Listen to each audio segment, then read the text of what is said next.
Hey, just to say hi and to explain to you why I think I tore it down that day. And I know your name. Great. I don't know everybody's name though.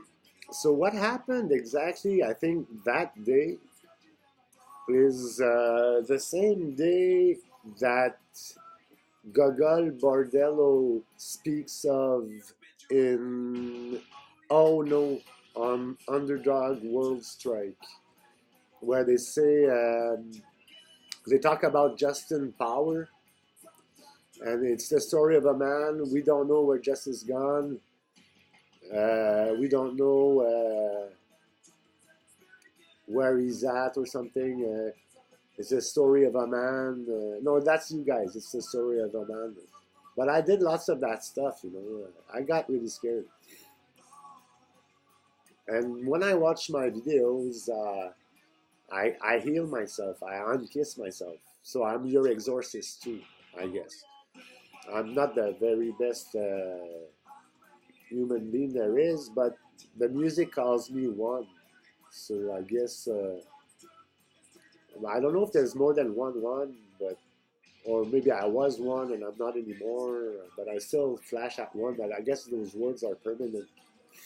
I don't know, whatever words put you in evidence. So I was smoking a nice hashish joint,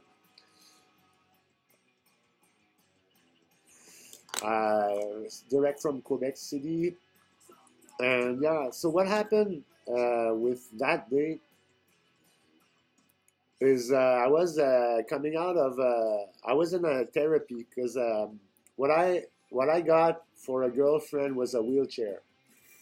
The big joke about the wheelchair is even better in French because that's actually what she did.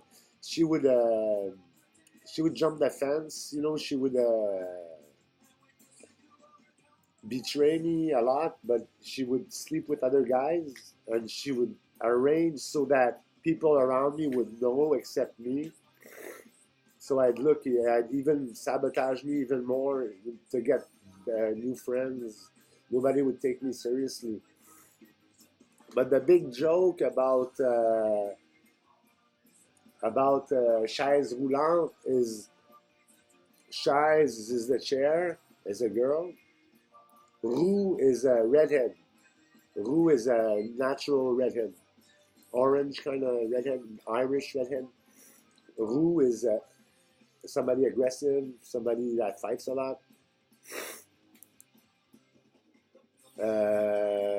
So chaise roux, le hante ou lente.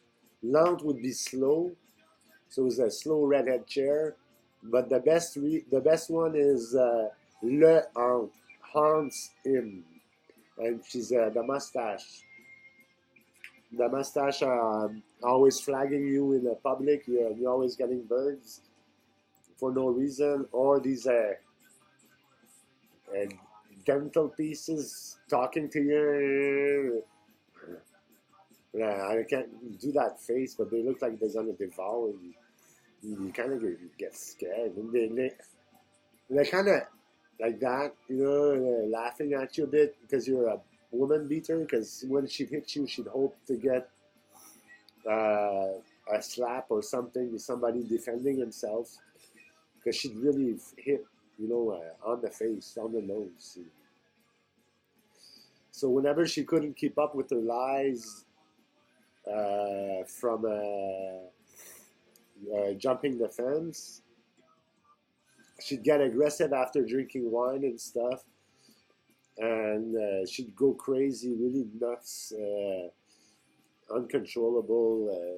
I broke a finger trying to close the door and hide myself in a summer living room next to the porch. She had her arm in there and she took it away, so I tried to close the door real fast, and there we go. I broke her finger, and once she was hitting me, and all I did is go forward like that because the day before I bumped her forehead and she stopped. and it hurt me too. So it wasn't like hitting on her. I kind of so it's a stupid way I found to get rid of her. But that the second time she saw me coming and she moved her head up and I broke her nose. But I was listening to movies. I wasn't angry at her at all. She cut my movie, started wailing at me, and I didn't really understand why she was getting mad again. And, so, yeah, just a sec.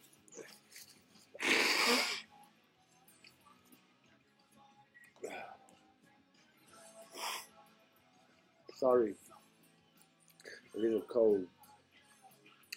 So yeah, she got me to go because we were separated.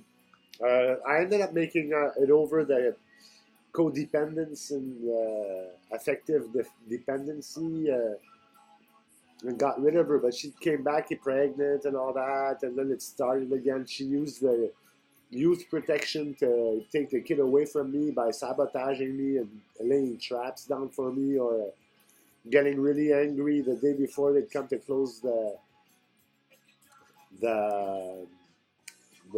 the file, but the police would show up the day before because of a fight, so they'd leave the papers open.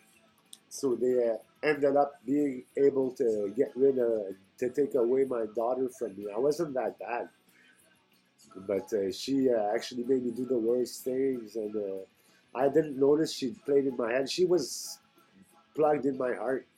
I noticed 20 years later that she still knows what I do, because she's still plugged in my heart. So she knew whenever I do drugs or whatever.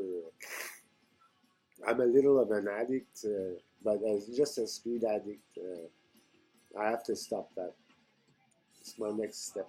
But it's really hard when you get something playing in your nose every 5 minutes, and friends giving you leads, and when you're programmed to auto-destruct, it's not that obvious, and it's even harder to do whatever you're supposed to do. I just think of a project and I get overwhelmingly tired. And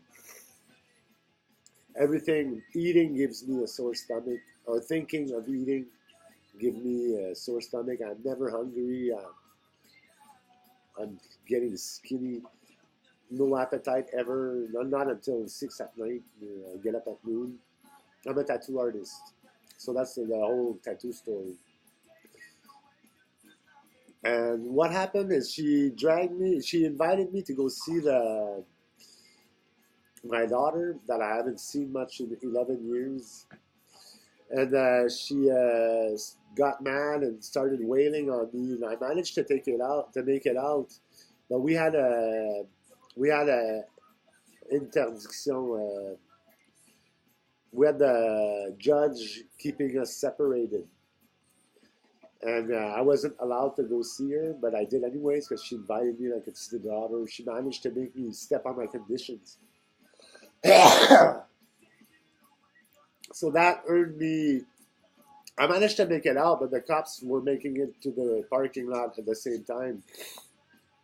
Thankfully, I thought that they might show up, so I hid my quarter-pound of weed in my pack sack next to the lockers, and they never found that. At least, because I always had trouble with jobs and stuff, so I had to figure out another way to live. And my best friends were all vicious, so I went to Vice City and squeegeed my way to the top. That's when I was in Vancouver. Squeegee. We were the first, amongst the first. We washed cop cars. So yeah, I made it to jail, and it cost me 3 months of jail and 4 months of therapy.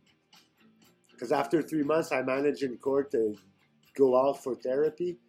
Because I had voie de fait avec lésion as a lesion hit somebody to a lesion. But I don't know how I did that. I never hit her. I think she rammed her head on the counter when I was gone. She was just crazy enough to do that. So I don't know what happened, how I cut her. I just tried to hold her down, but she was all crazy. Maybe she hit her head somewhere. I didn't do that. So, anyways, so I was like 6 months in prison. And yeah, I had dreadlocks. So, well, it's like a chicken at the Kentucky Fried Chicken, dreadlocks in jail. It's a good thing I had a coke dealer as a roommate. They leave me alone when I was with the coke dealer. So that is not without counting all the strikers that approached me for tattoos when I was 19, 20 years old, and they coked me up real bad, real good, and be so generous and with drugs all the time, and inviting me to parties where they'd sell. And I had bosses and stuff, you know, and like little strikers had new bosses, big bosses. They're getting tattoos. They got rid of me. That didn't take too long. I had a family. My mother had a family tattoo business, but I had to leave. I went studying and tried to get back to my daughter. There was not worth it. But yeah, at least I showed effort. But she's corrupted towards me. That's crazy. She even disguised herself as Daddy's little monster, Harley Quinn. Daddy's little monster. She's being raised right in capitalist right wing bourgeois with Paul and Michelle as grandparents. So you imagine, and she never talks. She doesn't exteriorize. She's been taught to shut up. And she's had her mother in her head her whole life. And never took a decision for her own. So she's not really my daughter.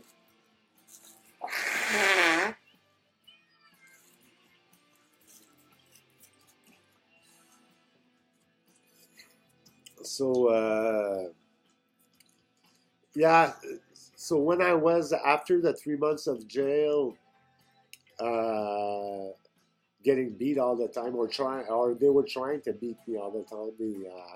I learned how to defend myself in a young age with karate, but I'm not an athlete, but still I managed to make it through jail. And they're all in their heads in there. That's where they send you when you're punished and you're kissed. They send you.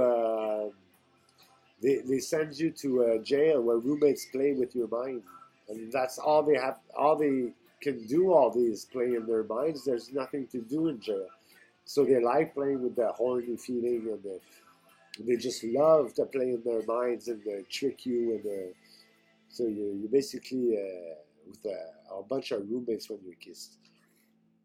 The roommate sweater. And they fucked my head pretty good. I got diagnosed as schizophrenic afterwards. But that when I was when I started the therapy, there was a Hell's Angels that made it halfway through. The first half or the first 2/3, I was the best. I didn't fall back on drugs, or I only drank a few beers when I go out. I got an extra month because of that, because of the drinking. I told them I drank. Still. So, and then I had all the therapy people playing around with my mind. I was the guinea pig, and I was the hotel, and I had the workers going, oh, Justin this, Justin that. He's doing so good, and she was raising me as an example. So what do you think that? What do you think that did? You know. And then when the Hell's Angels made it there, well, everybody turned and worshipped him. So I lost my spot as the best, but I was still the best because he was the best one, was an Hell's Angel. So for him, I was the best. I was the one to eliminate. So I got kissed. and I went into psychotic paranoia and hallucinations and stuff, auditive but it's not hallucinations, it's actual people talking to you. It's narcissists that can telepathically link to you. You tell people that they think you're crazy, but it's true. And what would happen is when I play in my mind and I travel, I remember traveling to my father's cab. He was a trucker. And then something came to me and said, we'll take care of that for you. And took me away from the cab because he was probably working, so I couldn't bother him or something. I don't know. But he's a very straight person. My father, he did the army. He lost everything. His wife, not his kids, but he got the company screwed him. He went had to go bankrupt.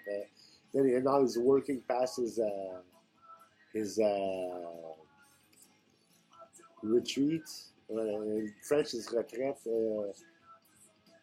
Past the last day he's supposed to work. After he's supposed not to work and get paid by the state. But he's still working at 76. He stopped trucking. He went on minimum wage jobs. So the system screwed him big time. And he's alone. His wife, his second wife, just left when he was 75.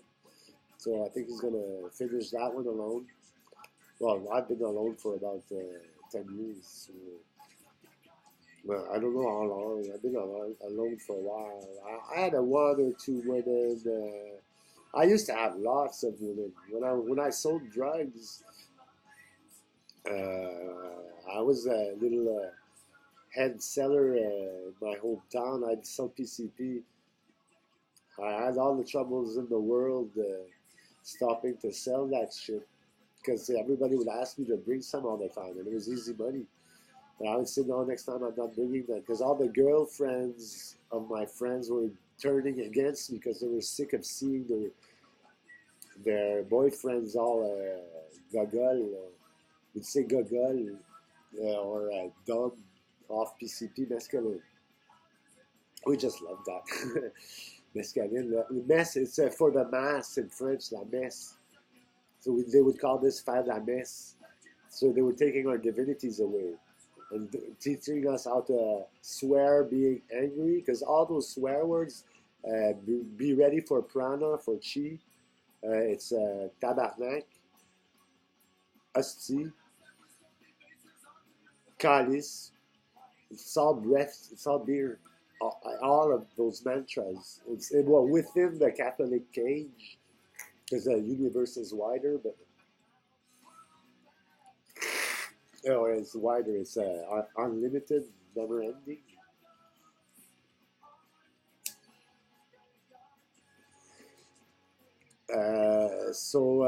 Yeah, that psychosis, I had what I call the 4U's.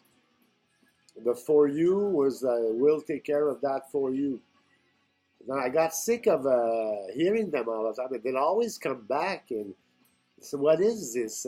And for some sort of way, I don't know if it's by listening to Epica, or that I would listen to Corporate Clan, Bad Religion, Epica. I was shifting a bit to metal because all my punk friends were going to metal and Slayer and all that,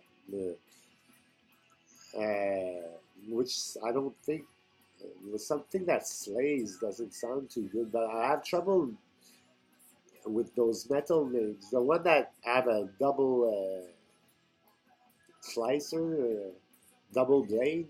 It kind of cuts both ways. It's those evil words, evil names.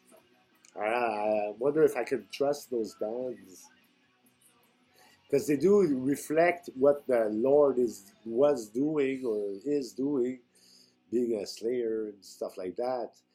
Or it's actually talking to him. But some of that, like fascists do, they imitate what the ideal would be or the worst would be, and they impersonate somebody bad in order to talk with the eye in an evil way, like Exploited or Dead Kennedys with California Uber Alice. He's talking as Governor Jerry Brown. He's hammering the eye, the evil eye mean, big time in California Uber Alice. That song gave me a heart attack when he plays it on the Audi Siege Audi album. Uh, with the Melvins. Oh, I don't know what happened there. Something you're talking to me. I'm listening to your album.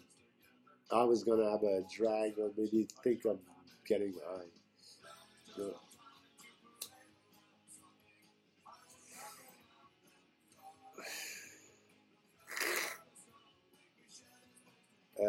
Yeah. So what happened? What was I saying? That will take care of that for you, and then the music I would listen to.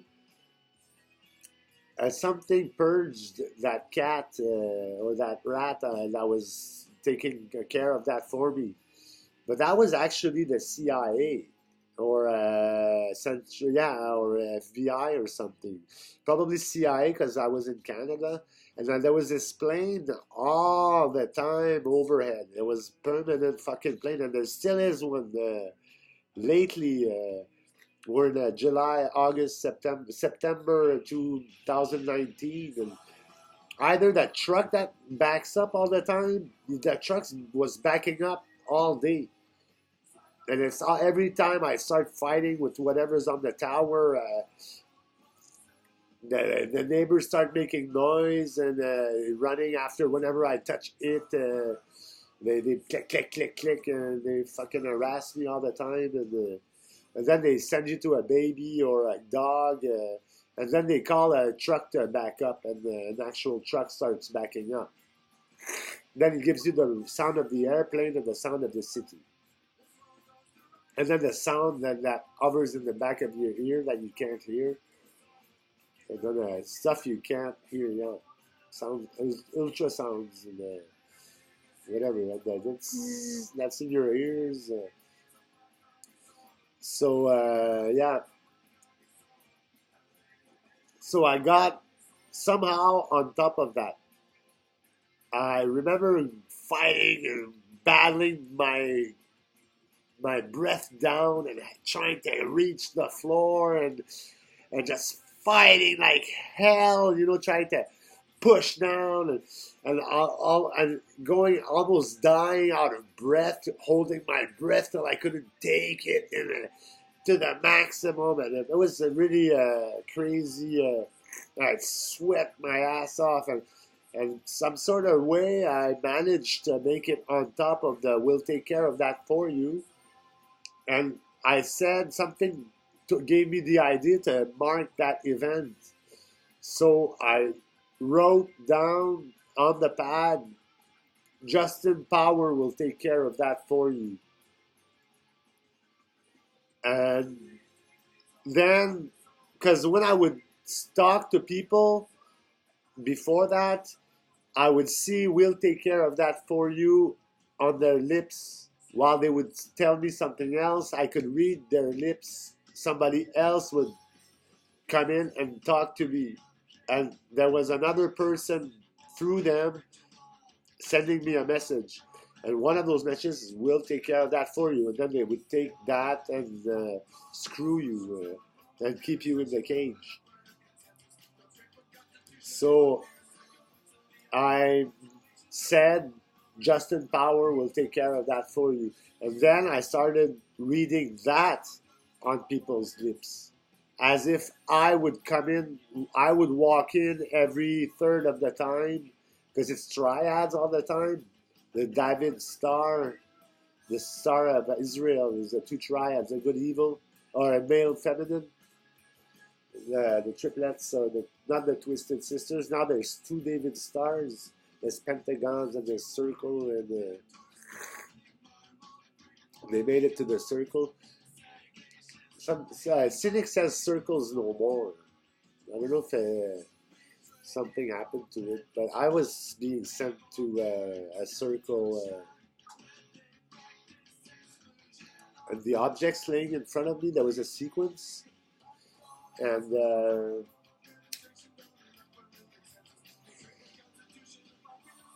one of the where they would always send me was this circle wireless iPhone charger. But it was a circle, and something would always send me in there, and that's where hell would start. Now, somebody stole the subhumans. This thing, it's somebody evil now. Because the clients, they actually cast things on, they appropriate themselves the chair. And when somebody sits on it, they become that person. Well, they act like that person being themselves. But they'll talk at this and that moment, move at this and that moment, touch you at this, that moment, be intimate with you or not, or and they'll keep the kiss going. And then they'll send you to the, they used to send me to La Meute. La Meute is the wolf pack. It's the 187. It's evil gangsters, the wolf pack in Quebec City. So the chair would send me there, and then I'd have all these people talking and screwing me, making me changing my habits and making me do the wrong thing on my automatic pilot. So I don't know why I tore it down that day. I was sick of the 4Us. And that lasted a while until they found me, and this guy caught me smoking a cigarette, took the cigarette and fucked off with it. And then he put the wall back up. And I was hallucinating. I was by the river in the Terre des Jeunes in Victoriaville. And there was a wall next on the other side of the river, next to the boulevard that was higher. And for some sort of reason, I'd keep on finding myself staring at a hole in the wall, and I kept focusing on that.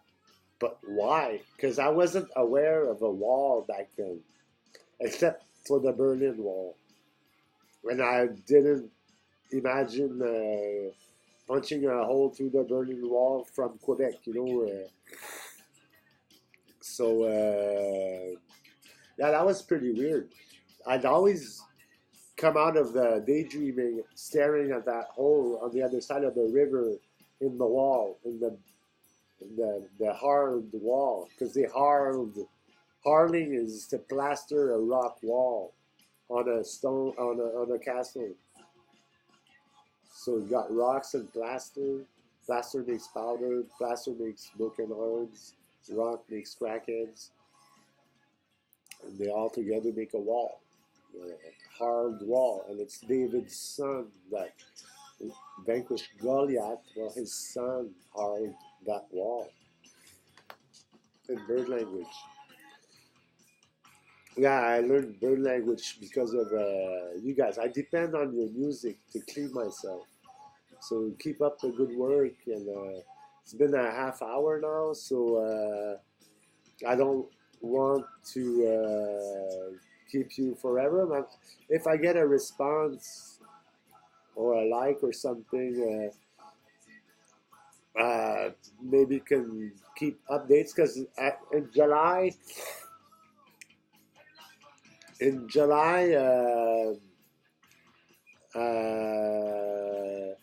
I went through an extremely magical moment, and it was more than hallucinations. It's not just this voice telling me to hallucinate in my mind. It was a black, thick hazy magic, and this girl with spasms every 5 seconds coming to kiss me, and then everybody sitting down in the crowd in a concert in Festival d'été de Québec.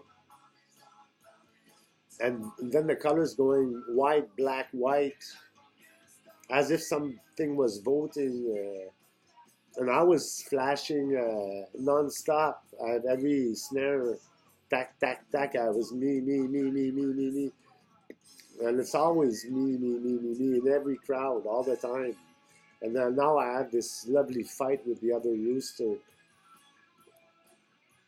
It's this terrible mind game. They taught me to bring every time hands show to bring them to my intimacy.